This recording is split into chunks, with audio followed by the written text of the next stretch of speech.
I am joined with the man himself, Ajamu Baraka. How you doing, Ajamu? You doing okay this morning?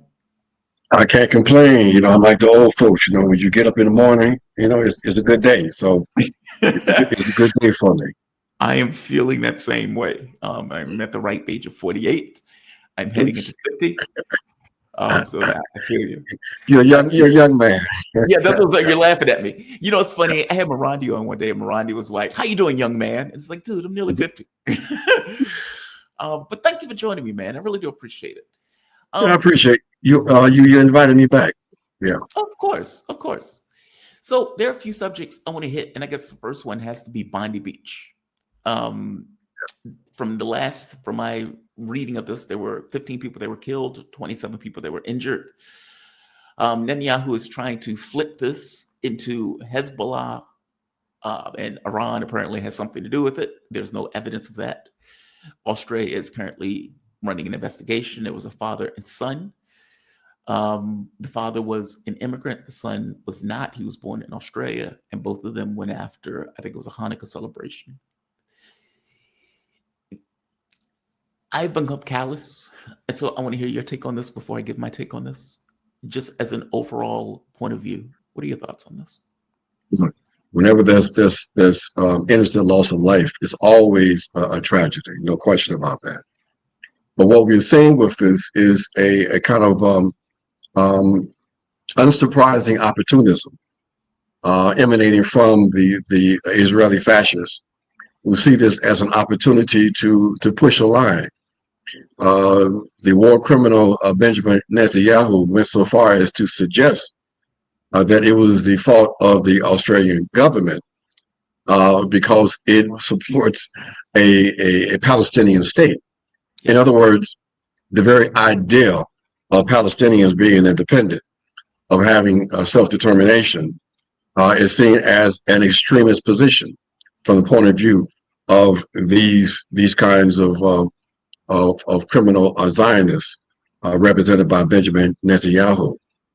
But that statement in and of itself is also predictable, because we have to remember just a few months ago, it was released or leaked or whatever, that the Israeli authorities have recognized that for the first time in their history, they have now been exposed. That is, in covering the genocide in Gaza, it opened up a number of questions about the very nature of Israeli society. And for the first time, there was concentrated scrutiny on Israel and serious discussions on just what is this society? What is this thing called Zionism? What is Israel among the global public? More so in the West than in the global South. In the global South, people understood from the very beginning the nature and character of the Israeli colonial project. But those kinds of conversations didn't really take place in the West, and especially in the US. So as a consequence of people being exposed for the first time to the inner workings of apartheid in Israel, and being exposed to the kinds of vicious thinking emanating from some of the leaders, and watching this live stream genocide, the Israeli project has taken a terrible blow in terms of its global prestige and standing. And so the response from these fascists is not to seriously address the issue of Palestinian humanity and independence, but to attempt to spin genocide. And so they announced that they're going to spend $150 million. They have hired a number of PR firms with a special focus on the U.S. To help people to understand the correct position on Palestine. Don't believe your lying eyes. We're going to help you to have the proper meaning of what you view. And so, this position by Netanyahu is part of that effort. Is a desperate one, and one I don't think can be successful, but nevertheless, they're going to try it. I also, and I guess there are two parts. One, as you point out, any loss of life is a tragedy. By the same token, this is a tragedy that was infinitely foreseeable. I mean, they've massacred hundreds of thousands of people, the majority of which being women and children, and they've done so with complete impunity, meaning no consequence. The majority of the nations around the world continue to trade with Israel. The European nations and the United States effectively gave political cover to it, even though you may have a world leader here or there that would say something about it. And so if you're watching this every day and you're seeing kids get mangled and massacred, you're seeing babies with heads blown off, what does it do to people? And, you would get like the guy who set himself on fire in Washington, D.C., like meaning you have a bell curve of people who the large part are angry in their protests. But there's going to be a smaller part of that takes more kinetic action against the people who they deem responsible. And the fact that Israel calls itself a Jewish state and they're doing all of this murder in the name of Jews, then it seems to be completely foreseeable that somebody is going to take it out on Jews, considering it was a Jewish state that was effectively doing this. Like, meaning what took place might have been a tragedy, but it was an infinitely foreseeable tragedy. There's that. The second part to this is this dichotomy, this duality in which the way we grade a hierarchy of suffering. So in one case, 100,000 people get murdered and the world just kind of looks and just kind of shrugs. And in the other case, we're supposed to be completely outraged at these 12 people that were, or 15 people that were massacred in Bondi Beach. There seems to be a hierarchy of who's important and who's relevant to be considered important. Do you disagree with any of that? And give me your take on it. No, I think that you hit the nail on the head. It is a hierarchy. It is a racialized hierarchy in which some peoples are recognized as being fully human with rights that should be recognized and protected. There are others that are the less than humans, the non-humans, the Amaleks, in which they become killable. They have no rights that anyone needs to recognize and make sure are fulfilled. And that is exactly what we have seen unfold with this Gaza genocide. George Gallery said the other day that if this killing had taken place on the beach of Gaza and it was 15 Palestinians, it wouldn't have gotten any coverage. We wouldn't know the names of these individuals. It wouldn't have coverage that now is into, like, I think, third day. Because of this hierarchy, there's this immoral embracing of the notion that some lives have more value than others. So this is, you're absolutely right that this is part of the justification that Israelis count on to be able to continue their project, and that's why for them the challenge is just a PR challenge to help people to understand what should be the proper position of the global population, the global public, vis-a-vis the continuation of the Israeli state. But this is a moral stain on all of us. It is one of the most vicious and backward episodes in the annals of human history, and I think partly too because it's so obvious.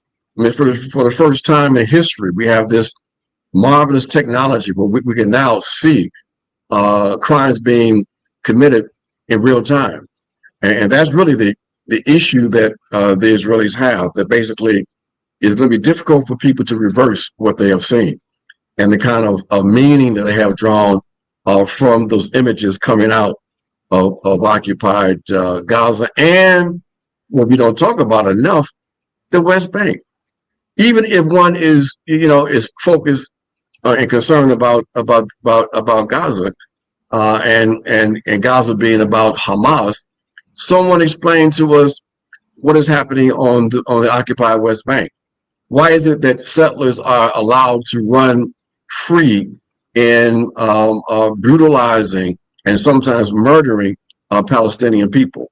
Why is it that this massive displacement is taking place right now on the West Bank? Well, the obvious answer is that this is all part of the Israeli colonial project.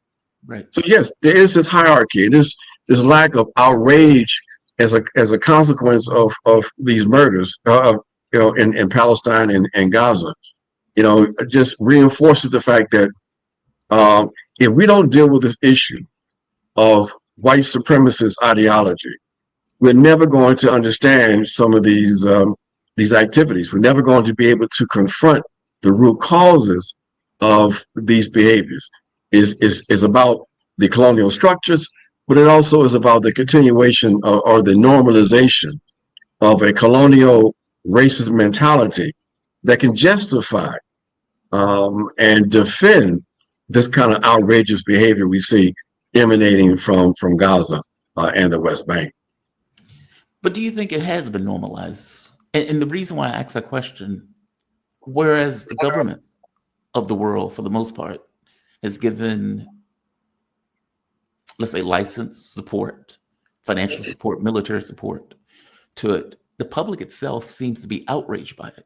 And the public seems to be outraged in a way where those governments had to, at the very least, give this kind of unrealistic nod, or this this fake virtue signal nod of saying we don't necessarily like what Israel is doing, even though they were continually supporting the country itself. Meaning the fact that the public itself seems to be completely against it, is that a push against normalization, saying that the publics of the world are not into it, even though the governments may be okay with it, because the governments, especially in Europe and the United States, it fulfills their colonialist ambitions in the Middle East. Yeah.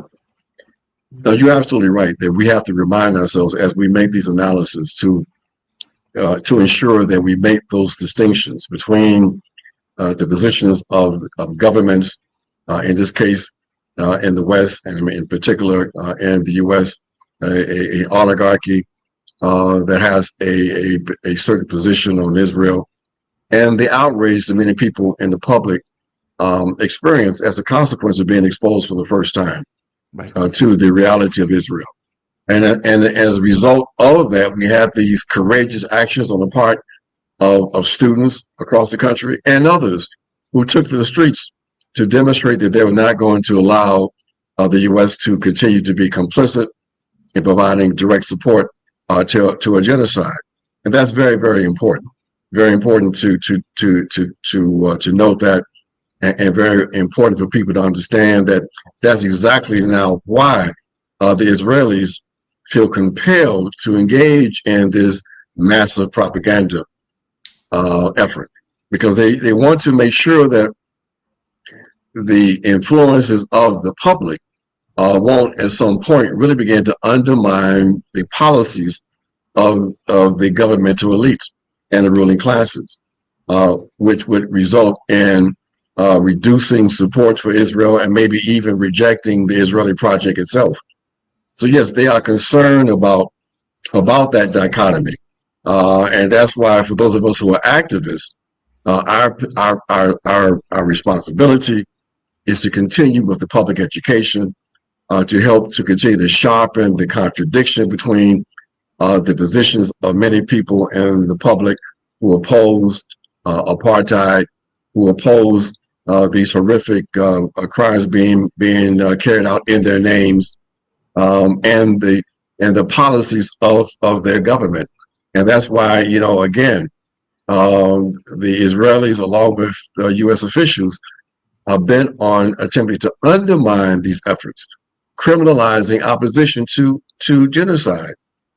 People are still losing their livelihood because they have spoken out in opposition to a obvious genocide. And so this is where we are today, in an environment that I characterize as one that is consolidating neofascism, and it is the responsibility of many of us, for as long as we can, who have access to at least social media, to continue to speak out, to continue to bring attention to these atrocities, and to continue to inspire people to continue to oppose these atrocities. Speaking of apartheid, and I'm glad you brought that up, This is, oh, by the way, Donald Trump disagrees with you. He says there's been peace in the Middle East for the first time in 3,000 years. I don't know if you want to say anything about that. You know, but see, that plays into this trope of some kind of the idea that there's been this tension between, I guess, Muslims, Christians, and Judaism. That's an absolute and total lie. Especially when one understands that, for example, Islam didn't exist before the 6th century, AD. So where's the basis of this tension? In fact, history reminds us and demonstrates quite obviously that in those areas where Jewish people ended up as minorities, areas that were administered by non-Jewish people, by Arab Muslims, they were completely safe.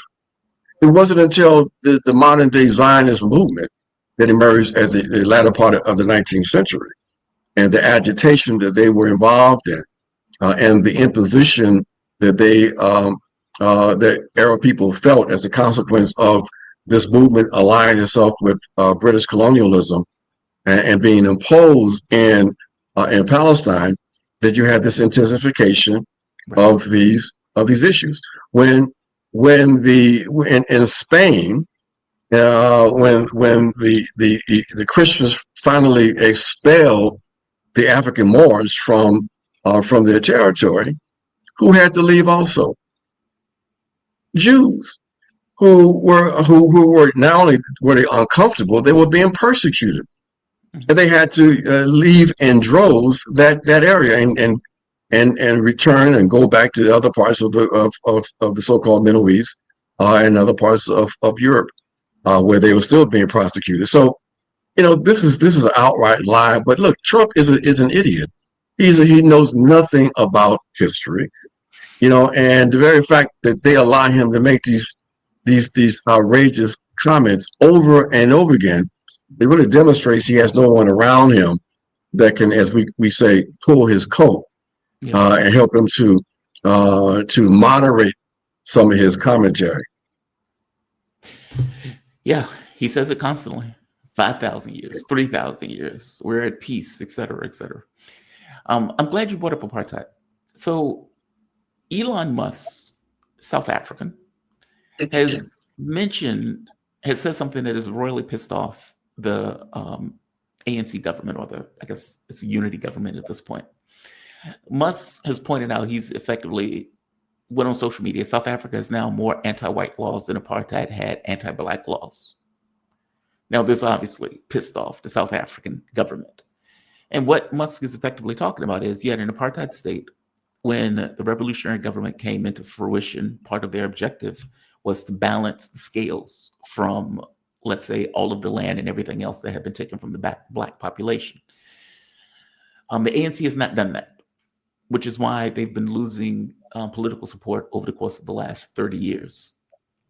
And this time around, they've allowed, let's say, the white group, I think what is it called, the Democratic Alliance, into their government for the first time, which I think is a nose in a camel's tent, but that's none of my business.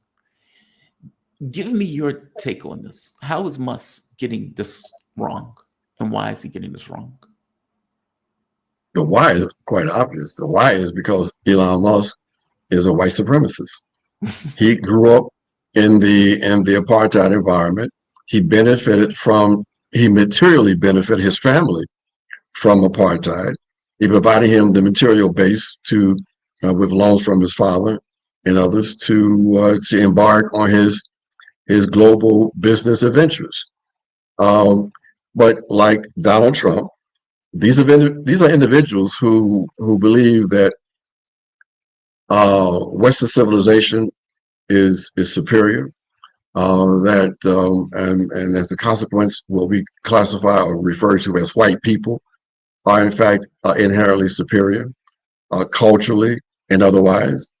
And so therefore, he's taken full advantage of this opportunity of having a fellow white supremacist who is as crude and raw in their white supremacy as he is.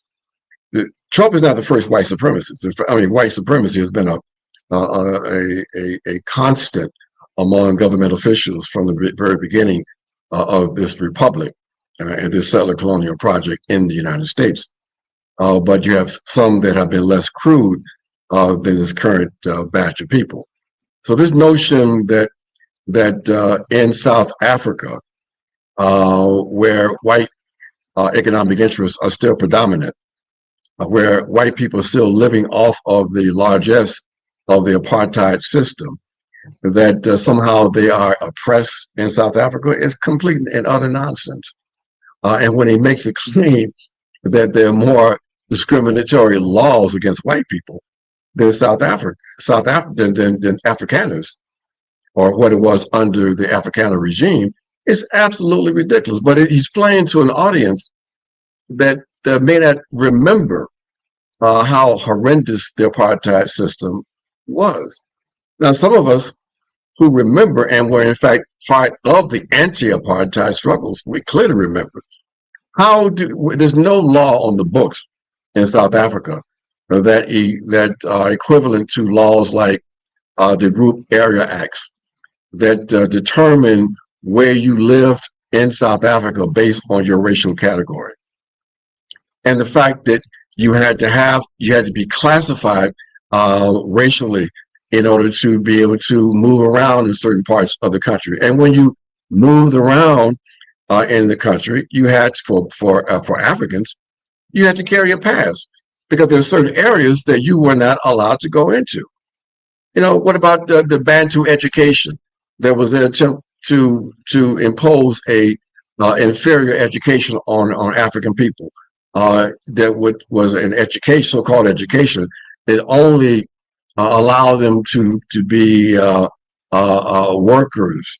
In fact, servants, to white apartheid.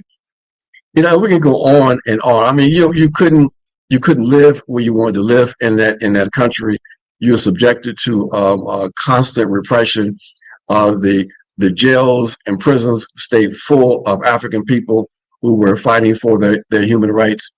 So this is absolute ridiculous commentary, but it plays into the hands of this notion of white victimhood that's at the center of this revival of the normalization of whiteness and white supremacy in the United States of America and other parts of Western Europe. Is a very dangerous notion because we know that disproportionate power still resides in the hands of the white communities, represented by their elites, and this alignment between the economic power of the white elites and the normal, ordinary white populations is a very dangerous alignment that can result in the kinds of activities we see unfolding in the U.S. today. The kind of terrorism that non-white populations are being exposed to, who find themselves in the country without proper documentation, if you will. The fact that we have this massive incarceration rate in the United States of America. The fact that we have a police force that every year murders a few hundred non-white people as in the course of their everyday activities.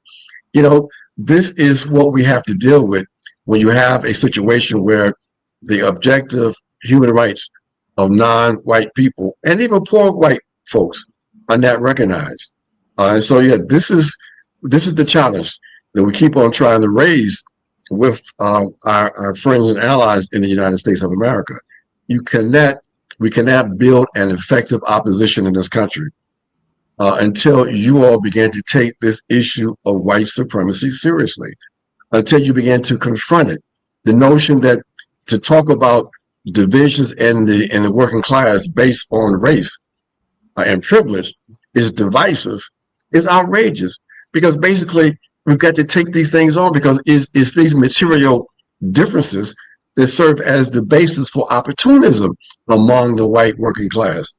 This notion that they feel some degree of privilege, even though they're catching hell also, they may feel like they're catching just a little less hell than the African people and the immigrant people. Okay, and they want to identify with what they imagine to be whiteness and white society. We've got to deal with this. This is a objective reality that we can't. If we don't deal with this with these subjective issues, you're not going to be able to build an effective opposition. In fact, what you're going to see is the continuation of the consolidation of neo-fascism with the centerpiece of this being this notion of protecting white civilization and advancing white rights.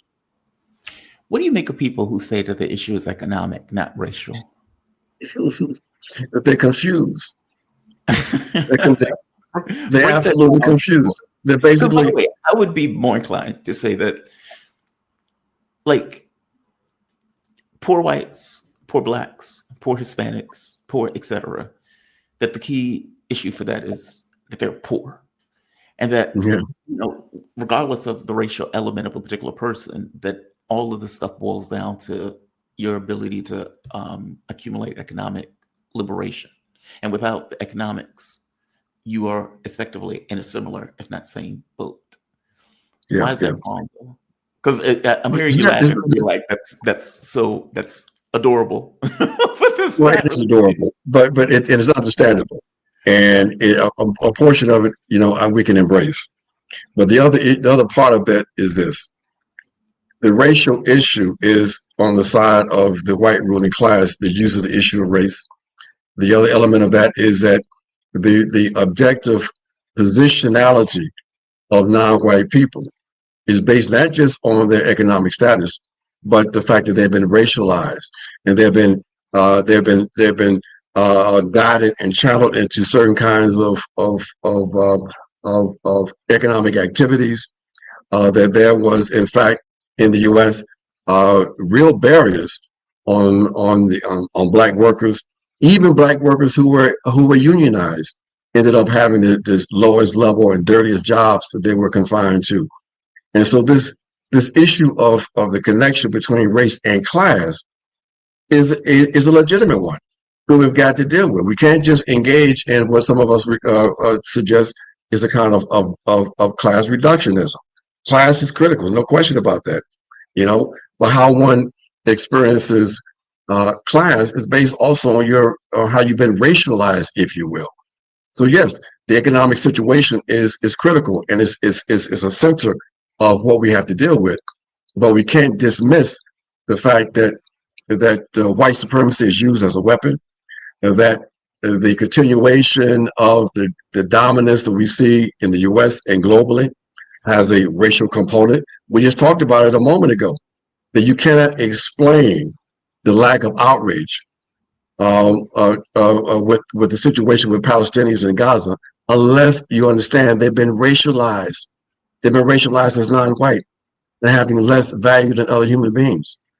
That is a reality. It's part of the psychopathology of whiteness that we've got to deal with in an honest and critical way.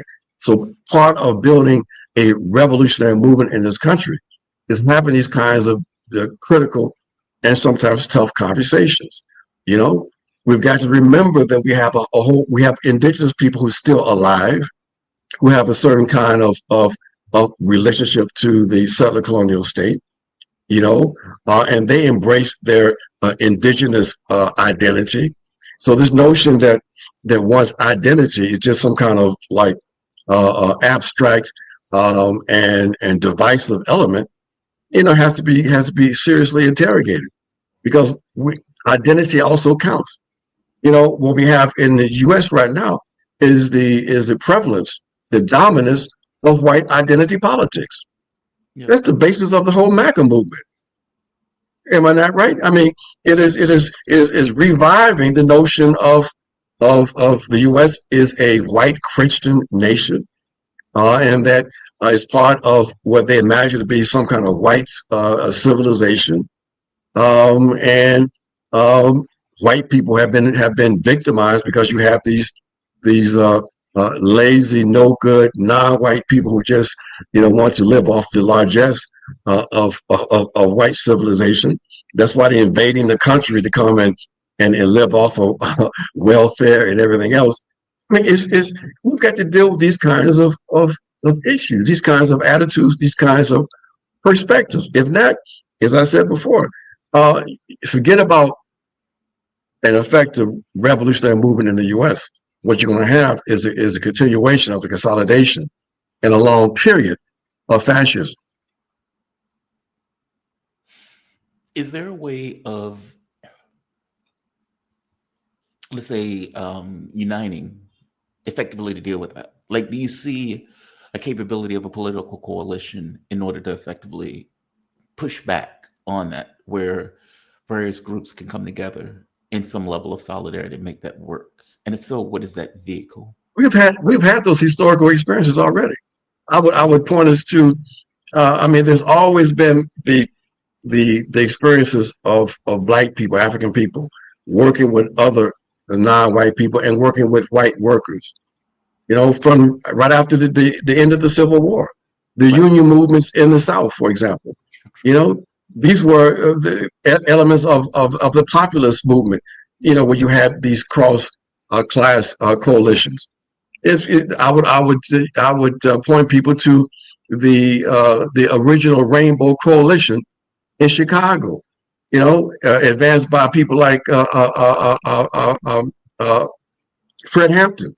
You know, who built a coalition with white Appalachian white folks. You know, building a workers' coalition, if you will. That model was taken up by Jesse Jackson. And I will argue that when you look at Jesse's runs in the 1980s for president, and in particular the second one in 87, 88, uh, that program that was the base of his campaign, was one that was based on was based on working class unity. Yeah. You know, it brought in urban and rural, black and white and Latino, if you will, and indigenous. Okay, and that's why it was such a threat. And I would argue that the inability of, for example, like the Sanders campaign, to understand that there is a racial component that needed to be understood, and that you couldn't just reduce it just to the economic, is what helped to undermine his ability to reach out and consolidate among black folks, and provided the weak link to the Democrat Party to undermine his campaign. That's how he got undermined in South Carolina with the Uncle James Claiborne. You know, you know, because he didn't, and I know for a fact, because we were approached when Bernie got ready to run the first time, where Bernie was like 3% of the population of who Bernie Sanders were, and we laid out the things that needed to be done, and in places like South Carolina, and Bernie ignored it. He ignored it. So he opened himself up to these kinds of critiques. When the black opportunists, they had a field day suggesting that Bernie didn't understand race, because Bernie didn't know how to do the work. And when he started trying to reverse that, it was probably too late. But yeah, these kinds of discussions are critical in the U.S. And another element of this is this, that basically part of those conversations, I would argue, in terms of racialization connected to imperialism, has to happen because, where is the white working class? Where are the white radicals and revolutionaries on the issue of Venezuela? Why is it that there wasn't more outrage with the mobilization of military forces against the Republic of Iran? Yeah. Why is it that we have progressive governments that find themselves in isolation because of the lack of support coming from radicals in the West, and specifically in the U.S.? The Eurocentrism, has to be dealt with, because the arrogance of white leftists who believe that they understand better than the people themselves how you make revolution has to be confronted. Your responsibility as a left person in the U.S. is to keep the focus on the U.S. and U.S. imperialism. how whatever the contradictions you may see in these various countries, that's their responsibility to deal with. Your responsibility is put a brake on U.S. intervention, U.S. imperialism. And the fact you don't do that is a manifestation, in my opinion, of your own unrealized white supremacy. Yeah, I've had conversation with white leftists, and it's not all of them, but I remember one No, tried to of tell me course one not. day that he was trying to explain to me black folks in the healthcare system as if I don't have a litany of black family members and friends and everything else that are in it. It's like, dude, it's like, um, how are you trying to explain this to me? I live this, right? This is like my reality of people who I deal with and everything else on a daily basis. Like, it's just, yeah, they have a tendency to do stuff like that. But by the same token, it's not like you've had support for Venezuela or, for that matter, for Iran in general coming out of the US, whether they were black, white, or anything in between. I mean, there were groups or pockets, agreed, but we seem to be anesthetized more than anything else on these issues. Well, and not just that. I think there's a theoretical and ideological component to all of this. You have a very strong social democratic tendency in the U.S. That has a very and that tendency is what we refer to as the anti-imperialist tendency. It is one in which their focal point is the U.S. is very U.S. centric, Yeah. and arrogant when it comes to these international issues.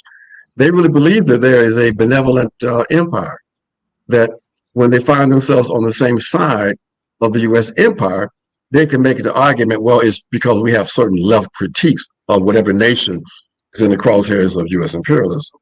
But we make the argument that the very fact that certain countries are in the crosshairs of U.S. imperialism should cause pause for you. That basically, why are they in the crosshairs? Why is it? Don't you? There's no consciousness in terms of international balance of forces. Anything that strengthens, in our estimation, anything that strengthens U.S. imperialism undermines our ability to engage in transformative politics. You strengthen the enemy. You give a left cover to imperialist intervention. But they're so sophisticated. They understand things much better than everybody else. They understand that these movements, they just aren't sufficiently theoretically developed enough. They don't understand that, this ruling element in their societies are really just out for themselves. Mhm. So the level of outrageous arrogance we find in the West, and in particular in the U.S., is unbelievable. If one hadn't been dealing with this kind of stuff for more than 50 years, but we don't have time for it now, because now we're in a different period, in my opinion. That we have this consolidating fascism built on the foundation of neoliberal fascism that we've been trying to wake people up to for quite some time, while they embraced Democrats and believed that they had the ability to influence democratic policy. The Democrats were laying the ideological foundation and structural foundation for the fascism that now we find ourselves immersed in. And understand this, people think, well, because we've seen so many bad Hitler movies, they have a whole image about fascism. Yes. And I make the argument here. Imagine living in Germany in the mid 1930s, while they were consolidating Nazism, while they were identifying and purging and prosecuting Jewish people. For the most part, life went on normally for most Germans, Yes. even though Jewish people were compelled to wear yellow stars and all of that, but that was like over there. It had nothing to do with us, And compare that today. Who are the persecuted sectors in the U.S. today? Who are the racialized others today? It is the immigrants, the migrants, the undocumented. And what is dangerous about this is that people identify that as something separate from themselves, especially some elements of the Black community. And we're trying to show them, you know what? The rhetoric being used by MAGA and others in terms of criminalizing these populations, it's the same kind of rhetoric they have always used for us. But right now, the temporary target are these other non-white elements. But check this out. The bridge between the migrants that they are terrorizing and us is Somali, the Somalians. What do I mean by that? The vast majority of the Somalians are U.S. citizens. Yes.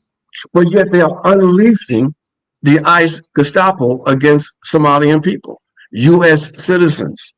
Why? Because they Black folks. I'll use the other word, but I don't want to do it on your show. They are Black people, okay? And if they can, when as they're testing this and seeing that the response from the population, look, we lived through.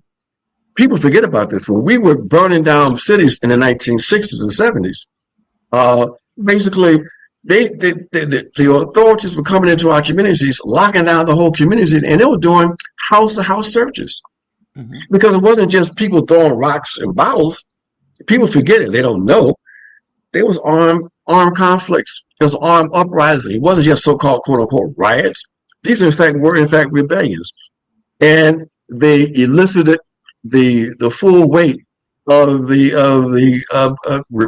repressive apparatus. Okay, these people are completely capable of doing the same kind of activity. When they had that raid in Chicago a few months ago, where the target was supposed to be the so-called migrants in this building, they rounded up everybody because from the point of view of these fascists, you just got Spanish-speaking ends and English-speaking ends in word. Okay, they didn't give a damn. There wasn't no difference. You talking about we U.S. citizens? They don't care. They don't care about that. Okay, that's just one example of what is going to be happening pretty soon. If people don't understand what the terms of struggle is, to understand why we've got to combine our forces, all of us, including those few organizations that understand and they're trying to build power among white workers and understand what needs to be built in terms of building a more effective coalition of radical forces in this country. If we're not able to pull that together, we're in trouble. Because we are in a fascist phase. How deep that's going to be and how long it's going to be remains to be seen. And part of that remains to be seen as a consequence of what we are able to do in response to it. Are you optimistic? Yes, I am. It's going to be rough. There's no question about that. And we are entering a new phase of history. But I believe in the people themselves, and there's always resistance to tyranny. Okay, and we already see that the excesses of the Trump administration is even causing some pushback, even among his base. They see the contradictions. He comes to power with this anti-globalization, globalist agenda, and he's basically ruling as a neoliberal. Right. In fact, he's ruling as a neocon. Okay, and they're like, wait a minute, where is the never-ending wars you're going to stop? Why is it that you have turned over your foreign policy to Zionist Israel? Yeah.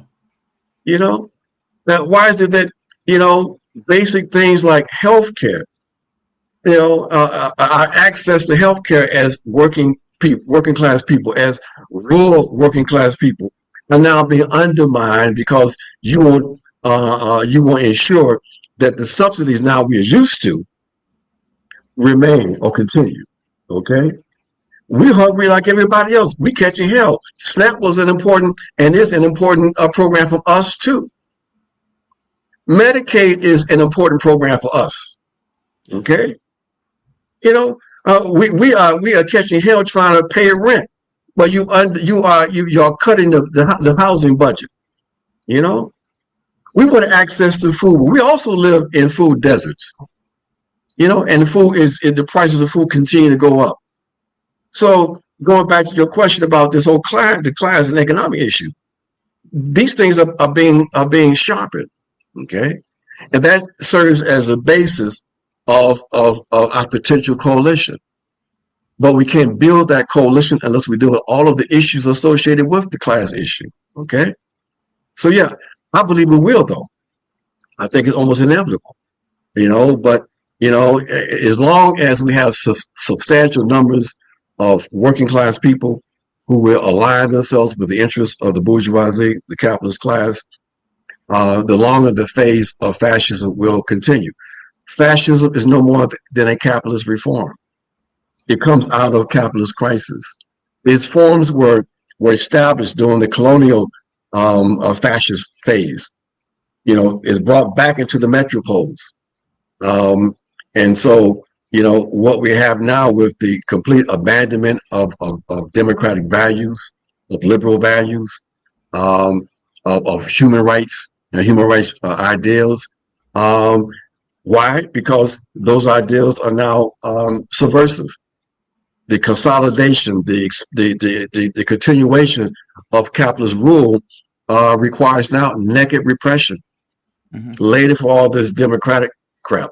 And what we're going to do, we're going to keep the working class fighting among themselves, fighting against the immigrants who caught hell, who had their economies destroyed. And so they ran to the U.S. trying to make a living for themselves. We'll have people fighting among themselves. We'll have Black people fighting among themselves who want to identify as being Americans and ADOS and foundational Black Americans, separate from African people. It's such a marvelous, approach that they use. But I believe we're going to be able to transcend all of those divisions, all of those contradictions, and build a powerful peoples-based movement based on people-centered human rights. We're moving away from this limited classical liberal human rights that's been weaponized as an instrument for U.S. intervention and European intervention. And we are replacing that with what we call people-centered human rights that emanate from the people, that are legitimized by the people, that reflect the needs of the people themselves. So yeah, I believe we're gonna transcend. We're gonna win. We have to. If we don't win, we're doomed.